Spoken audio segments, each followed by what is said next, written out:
මට වැඩි අවුරුදු 10ක් වැඩිමල් කසාද එහෙමම නැතිව යනවා. ළමයාට මෙහෙම කිරි දෙනවා. මගේ ලිංගික සංක්‍රාන්තිකයන් ගැන අපි කතා කරද්දී මොකද මට කවුරුත් නැහැ. මොකද්ද මට උනේ කියන එක. එක දරුවෙක්ගේ නෙමෙයි දරුවෝ දෙන්නෙක්ගේ මම අත්‍තරම ගෞරවයෙන් මතක් කරන භූමි හරේන්ද්‍රන්ව. ආයුබෝවන් ගැලරි ටීවී අදත් ආවා තවත් සුවිශේෂී චරිතයක් ඔබට හඳුන්වා දෙන්න. හැබැයි ඔබ දන්නවා ගැලරි ටීවී හැමදාම විවිධ ශ්‍රේෂ්ඨයන් ඔස්සේ විවිධ පැතිකඩයන් ඔස්සේ විවිධ අයව අපේ වේදිකාවට ගෙනවා. හේතුව තමයි සමාජගත කරන්න සුවිශේෂී පණිවිඩ හොඳ පණිවිඩ අපි ඔබට සමාජගත කරන්න ඕන නිසා ඒ චරිත අපි ඇවිල්ලා හඳුන්වා දෙනවා.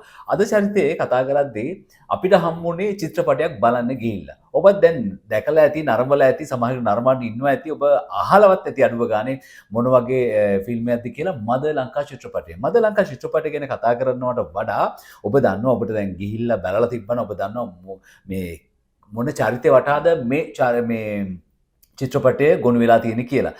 මද ලංකා චිත්‍රපටයේ විවිධ චරිත තියෙනවා සමාජගත වෙච්ච ඒක නිසාමයි ප්‍රේක්ෂකයෝ ඇද බැඳගත චිත්‍රපටයක් බවට පත් වෙලා තියෙන්නේ.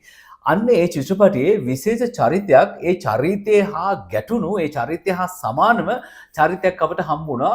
ඇය අපේ ඉල්ලා සිටියා ඒ චරිතය පිළිබඳ කතා බහක් කරන්නම ඕනේ කියලා. ඒ නිසා අපි මේ වේදිකාව හැදුවේ මද ලංකා චිත්‍රපටය ගැන කතා කරන්න නෙමෙයි. හැබැයි ඒ චිත්‍රපටයේ ගොනු වෙලා තියෙන චරිතයක් නිසා වෙන මං හිතන සමාජයට ලොකු පණිවිඩයක් අපට ලබා දෙන්නට පුළුවන් වෙයි කියලා. ඉතින් මේ කතාව පුරාවටම රැඳී සිටින කියලාත් අපි ආරාධනා කරනවා. ඒත් එක්කම අපි ඔබට ස්තුතිවන්ත වෙනවා අපේ නාලිකාව සබස්ක්‍රයිබ් කරමින් ඔබ ලබා දෙන ආදරයට. මේ මොහොත වන විට වසරක් තුල 40000ක් ඉක්මවමින් සබස්ක්‍රයිබර්ස්ලා අපට ආදරය ලබා දීලා තියෙනවා. ඒ වගේම තමයි අපේ පේජ් එක මේ මොහොත වෙන විට 82000ට ලං වෙමින් තියෙනවා.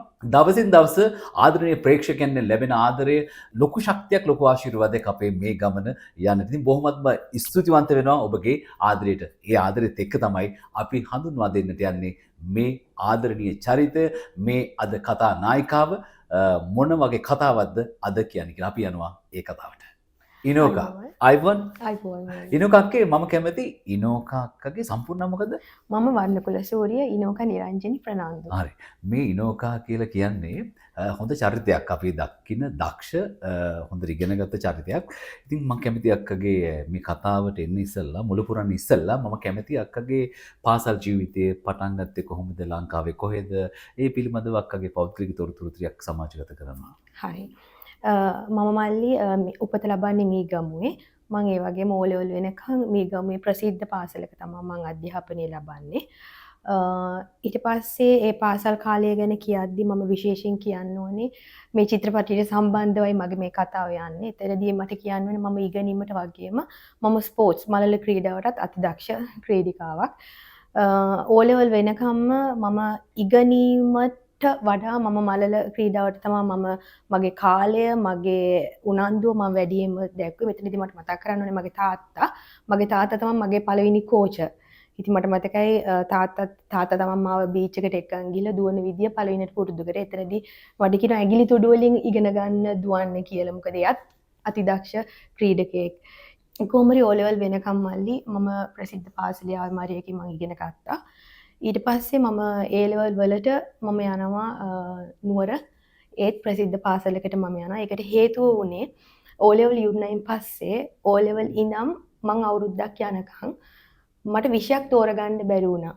ඒ කියන්නේ මම විටක මම වාණිජාංශය තෝරගත්තා, විටක ලැන්ග්වේජස් එහෙම මම මල කියන්නේ හැමතිස්සෙම මම ග්‍රවුන්ඩ් එකේ හිටපු කෙනෙක් විදිහට මට සබ්ජෙක්ට් එකක් හොයාගන්න බැරුව ගියා. ඊට පස්සේ මගේ ඉස්කෝලේ හිටපු ප්‍රින්සිපල් එයා ට්‍රාන්ස් එකක් වෙලා යනවා කැන්ඩි වලට. එතනදී මට කියනවා ඔය ඔක්කොම දාලා ස්පෝර්ට්ස් ඔක්කොම දාලා ස්පෝර්ට්ස් ඔයාගේ අනාගතේ නෙවෙයි ඉගෙන ගන්න ඕනි පුතේ කියලා මාවත් අරගෙන යනවා කැන්ඩි වලට. එතනදී කියන්න ඕනේ කැන්ඩි වලට මම ගිහිල්ලා වාණිජාංශය මම පටන් ගත්තා. වෙනත් ඉස්කෝලේක තියෙනවා තිබුණා කින්ස්වුඩ් වීක් එකක් කියලා එකක්. ගොඩ කාලයකට ඒ ඉස්කෝලේට කවුරුත් සම්මාන ගෙනලා තිබුණේ නැහැ. මම ඉදිරිපත් වෙලා මම ඒගොල්ලන්ට ලොකු කුසලාන මම ඒ අවුරුද්දේ ගෙනත් දුන්නා ඒ ඉස්කෝලේට. ඒ වගේම කියන්න ඕනේ මම ඒ ඉස්කෝලේට ගිය ගමන මාව බෑන්ඩ් එකේ ඊස්ටර්න් බෑන්ඩ් එකේ ලීඩ් කරා. එතකොට අම්මලා කතා කරන්න ගත්තා මේ කොහෙවත් ඉස්කෝලේකින් ආපු කෙනෙක්ව කොහොමද එකපාරම මේ වෙස්ටර්න් ඊස්ටර්න් බෑන්ඩ් එකේ ලීඩ් කරන්න කියලා.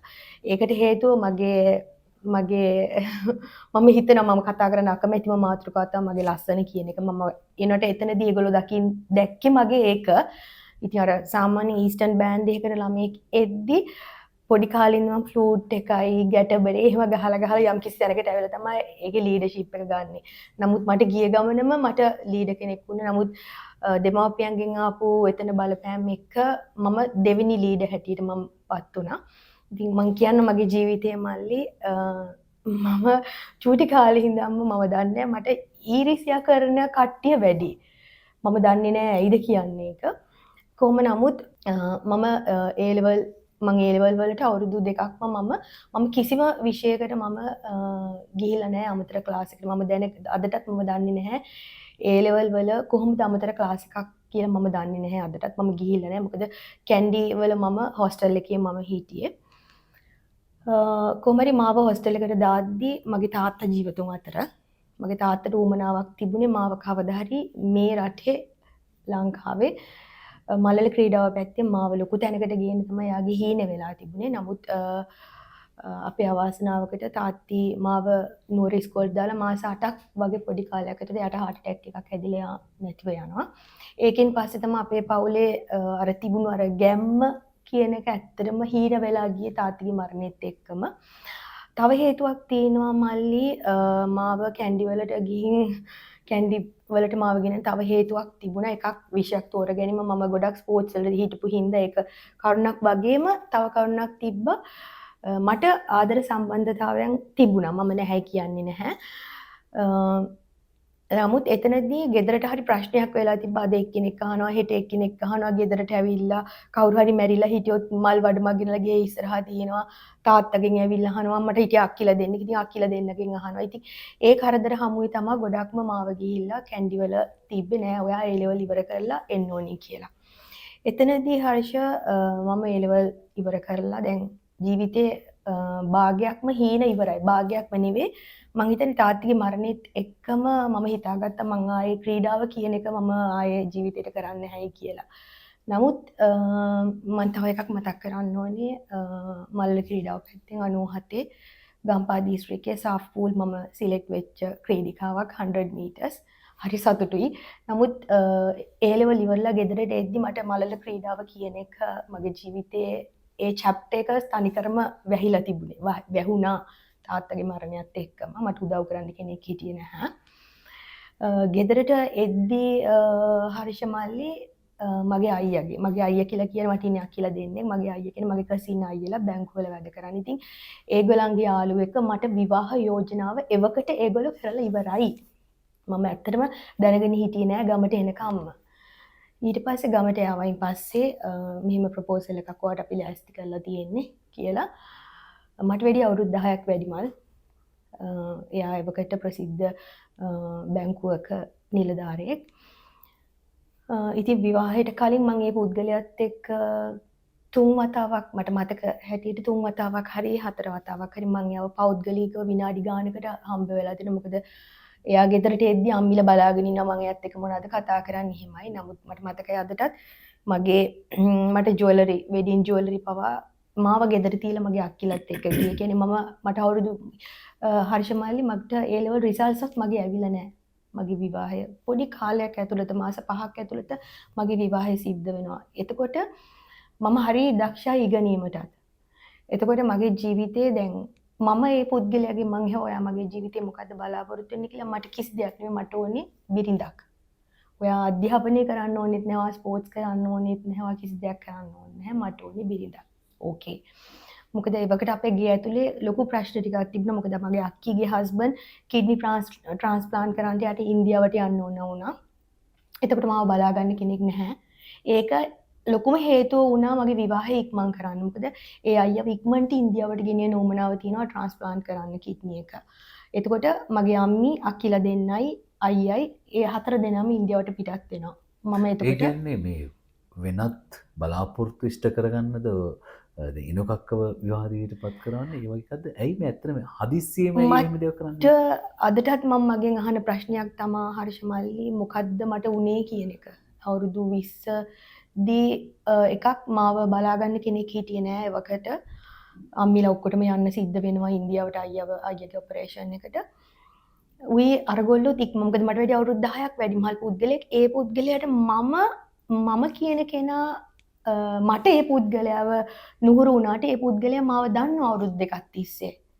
ඒගොල්ලෝ බලාපොරොත්තු තියාගෙන හිටපු දෙයක්. ඉතින් ඒගොල්ලෝ ඊට කලින් ඕගනයිස් වෙලා කොහොම නමුත් විවාහ වුණා. විවාහ වුණා. විවාහ වුණේ 2000 මැයි 31. කොටිම පොත් ඒ ස්වාමි පුරුෂයත් එක්ක මාස දෙකකට පස්සේ ගිහලා තමයි කැන්ඩි වලට ගිහින් මගේ A level results sheet එකත් අරගෙන ආවේ. අන්න ඔතනින් තමයි මේ කතාවේ හොඳම හරිය සිදුවන්නේ. මේ තමයි හැරවුම් ලක්ෂ්‍ය මෙතුමියගේ. මේ කතාවේ මෙතන ඉඳලා තමයි සමාජගත කරන්න අපි උත්සාහ කරන්නේ. කාන්තාවක්, මවක්, බිරිඳක්, ඒ වගේම සහෝදරියක් හැටියට ගැහණියක් හැටියට ඔබට ගන්න පුළුවන් බොහෝ දේවල් තියෙනවා. ඔබට අත්දැකීම් මේ මෙතුමියගේ අත්දැකීම් ඔබට බෙදා හදා ගන්න පුළුවන්කම තිබෙනවා. මේ කතාවේ දැන් මදලංක කතාවේ තමන්ගේ හීන දිය කරගෙන දරුවෙක් වෙනුවෙන් කැප කරපු කාන්තාවක් පිළිබඳව අපිට බලා ගන්නට පුළුවන් මේ චරිතය. ඒ චරිතය වටා ගෙතුණු ලස්සන කතාවක් තමයි මදලංකා චිත්‍රපටය. අන්න ඒ කතාව වගේම කතාවක් තමයි මෙතුමියට තියෙන පොඩි පොඩි තැන්වල වෙනස් වුණාට අපි ඒකට වඩා මේ සැබෑ ජීවිතයේ අත්විඳපු මේ අත්දැකීම් ඔබට ලස්සන අත්දැකීම් බවට පත්වෙවි. ජීවිතේ වැරදිලා තියෙනවා නම් නැගිටින්න නැගිටලා යන කෙනෙක් නම් තව උද්‍යෝගය හොඳ වයිබ් එකක් හම්බෙයි හොඳ පොසිටිව් වයිබ් එකක් හම්බෙයි ඔබට ඔබේ ගමනට යන්න. ඒ නිසා හොඳින්ම අහලා තමන්ගේ ජීවිතේ ගන්න ඕන දේ විතරක් ගන්න කියලා අපි ආරාධනා කරනවා. අපි එතෙන්දලා ඉනෝකක්ගේ පටන් ගනියන් සමාජයට මොකද්ද කියන්න තියෙන්නේ? ඔව්. එතකොට මාළි මම 2000 මැයි 31 මම විවාහ ජීවිතයට මම ඇතුල් වෙනවා. ඊට පස්සේ මගේ ලොකු පුතා මාසයක් වගේ කාලයක් ඇතුළත මම ප්‍රෙග්නන්ට් වෙනවා. මාස දෙකක් විතර අපි දෙන්න අතර සම්බන්ධතාවයක් තිබුණා as a husband and wife. ඊට පස්සේ මෙයාට ට්‍රාන්ස් එකක් හම්බ වෙනවා තවත් නගරයකට ඊට වඩා උසස් වීමක් එක්ක බැංකුවේ එයාට යන්න. එතකොට ඒ ගෙදර කොළඹ මම පදිංචියට එන්නේ කොළඹ ගල්කිස්සේ. එයාගේ ගෙදරට මම පදිංචියට එනවා. එතකොට ඒ ගෙදර හිටිය තාත්ති, එයාගේ තාත්තා විතරයි මාව බලාගෙන හිටියේ. මොකද මෙයා සඳ උදෙන්ම යනවා.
ඇති කෙනෙක්.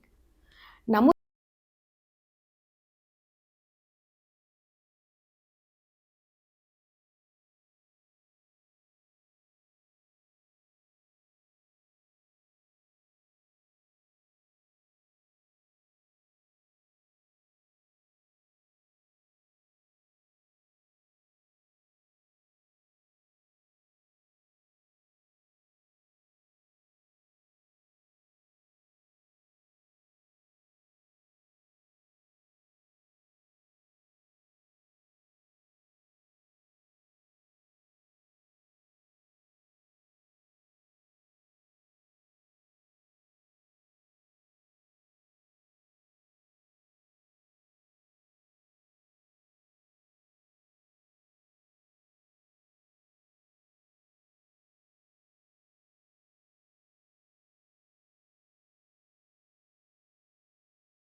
හරිවත් කාන්තා